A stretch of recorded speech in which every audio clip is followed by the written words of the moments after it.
Eu sou o Trevo, e a partir de agora eu dou voz a Mefibosete. Olhem para as minhas pernas. Olhem para esses pés aleijados, secos, que eu arrasto pelo chão como se fosse duas correntes de ferro. Eu não nasci assim. Eu já fui um príncipe.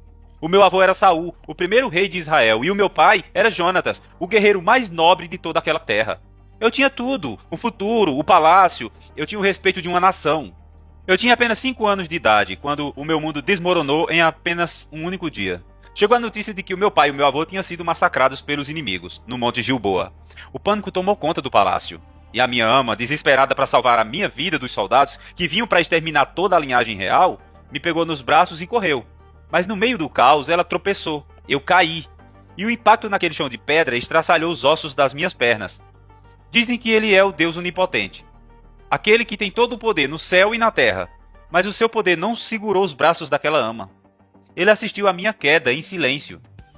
Daquele dia em diante, a paralisia se tornou a minha realidade. Eu fui levado para longe, escondido, como se eu fosse um segredo vergonhoso. Eu cresci em um lugar chamado Lodebar. Sabe o que significa esse nome? Terra do esquecimento. Um lugar seco, sem pasto, poeirento, bem na fronteira do nada. Lá o neto do rei vivia numa miséria absoluta, dependendo da caridade de estranhos, comendo as migalhas que caíam ao chão. Eu passei a minha juventude inteira com medo.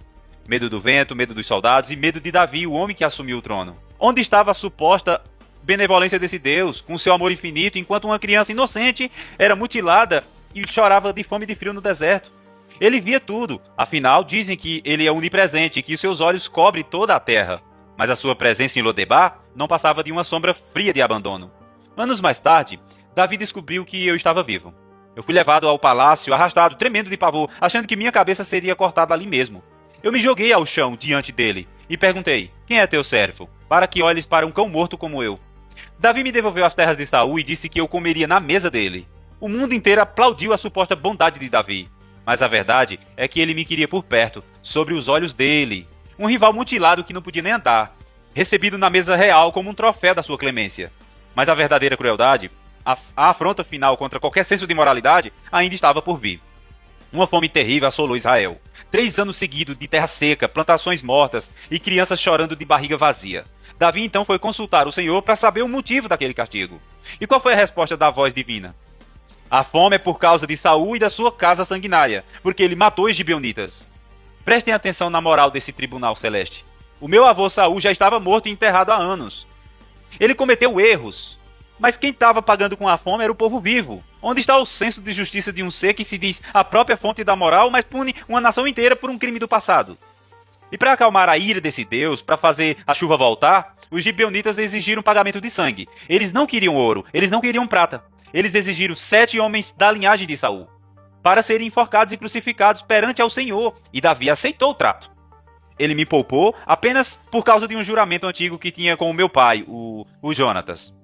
Mas ele entregou o resto da minha família. Ele entregou os meus 2 tios, Armone e Mefibosete, homens que tinham o meu sangue e filhos de Saul com a sua concunhada. E entregou mais 5 primos meus, filho de Merari, 7 homens inocentes. Homens que sequer estavam no campo de batalha quando Saul errou. Homens que não ditaram as regras do meu avô. Eles foram arrastados, amarrados e enforcados no alto de um monte, expostos ao sol escaldante, como carne sacrificada para aplacar o humor de um criador que se diz puro amor, mas que se alimenta da agonia humana. Eu tive que assistir de dentro do palácio de Davi o extermínio do que restava do meu sangue. Minha tia, a Respa, ela cobriu-se com um pano de saco e deitou-se sobre as rochas, ao lado daqueles 7 cadáveres que apodreciam ao vento. Ela ficou lá, desde o início da colheita até que as chuvas dos céus caíram sobre os corpos. Dia e noite, aquela mãe despedaçada espantava as aves de rapina de dia e os animais selvagens à noite, para que não devorassem os filhos e os sobrinhos que a perfeita justiça de Deus havia condenado. 7 vidas arrancadas, para pagar uma conta que nem era delas. 7 pescoços quebrados, para que o Deus onipotente decidisse finalmente ter misericórdia da terra e mandar a chuva de volta para Israel. Que tipo de amor é esse? Que só se manifesta depois de ver os corpos de inocentes apodrecendo no topo de uma colina. Hoje as religiões pregam um Deus de amor, de misericórdia, de bondade absoluta, um ser perfeito em poder e moral. Mas eu estive lá. Eu sou o sobrevivente de Lodebar. Eu sou a testemunha viva do sangue dos meus primos escorrendo por aquele monte, enquanto o Deus assistia tudo sem mover um dedo para salvá-los. E eu pergunto a você que está me ouvindo agora, Que tipo de moralidade divina é essa, que valida sua onipotência esmagando os indefesos? No livro da história oficial, eles chamam isso de justiça, mas na minha pele e na memória dos meus mortos, isso sempre terá outro nome: crueldade.